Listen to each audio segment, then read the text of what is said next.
Hello from Valencia. Sorry I haven't vlogged in a while, uh, but in truth I've had a little bit of a sore throat the last couple days and haven't really wanted to spend a lot of time talking.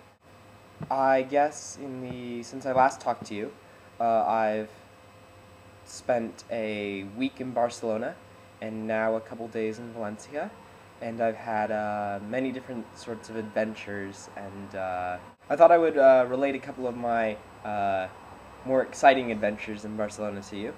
Okay, so it was about 1:30 a.m. No, it was about 2:30 a.m. Friday after my arrival in Barcelona. So my end of my first full day in Barcelona, and I was in Plaza Catalonia, which is sort of a big central subway station, trying to get back home to Les Planes, which is where my host was staying, which is a little bit to the north of the city, sort of in the foothills around the city, which is more of kind of a rural area. And so I was sitting waiting for a train, and because of La Merce, which was the big festival going on at the time, there were trains running all 24 hours a day, and normally they stop about 2 or 2:30 or earlier on weekdays. And so I was waiting for a train, and I was like, oh, I'll just take this one that'll take me about halfway, and then I'll transfer, because why not? I just wanted to move, because if you're like waiting for too long, then it just gets boring. So a brief side story. I was sitting in the station, waiting for the train, and there were these two Spanish girls next to me practicing their English, and one of the girls was practicing. She was like, repite, repeat. I want to make love. And they were practicing this, which of course I reacted the only natural way I should, which was to stifle my laughter and look away. And so they noticed me kind of laughing, and they asked if I spoke English, and I said no, I'm American, and I corrected them on their English and their pronunciation, and then the train came, and they waited to see where I sat, and then sat at the very end of the train from me, which they were clearly very embarrassed. So the train was going, and I could have gotten off at any number of spots to transfer, but I waited until the last possible one before I got off, and it was at that point that I realized that the trains going to Les Planes didn't run past 2:30 in the morning, and I didn't have any way to get home.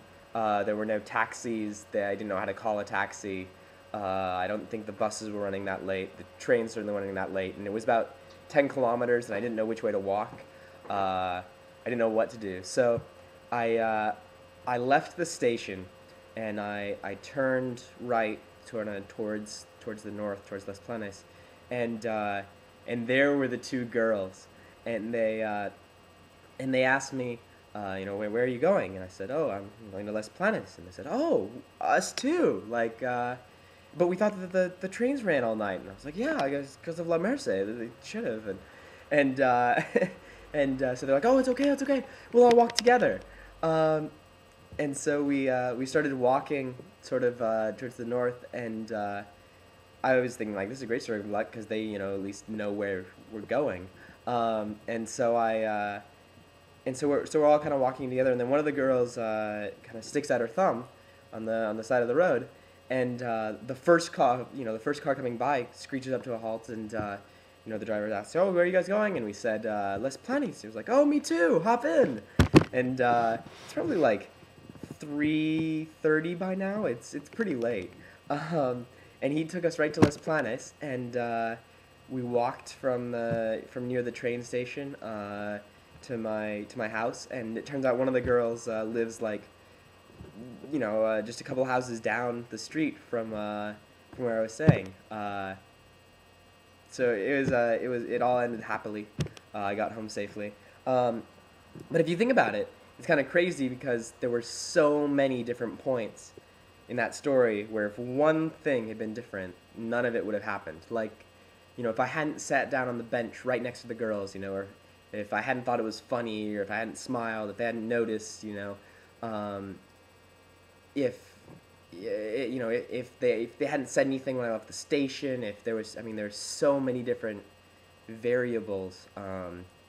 If they had started walking before I got there, it was incredibly lucky all the way around, especially because it turned out that all the roads to Las Planas were very kind of mountainous and windy, and I probably would have gotten pretty lost and dark. So, good story all around. Oh, and I met up with I became kind of friends with the girls. They were really nice, and I went and had dinner with one of them a couple of days later in Barcelona. Very friendly, and hopefully I'll meet up with them again sometime in the future.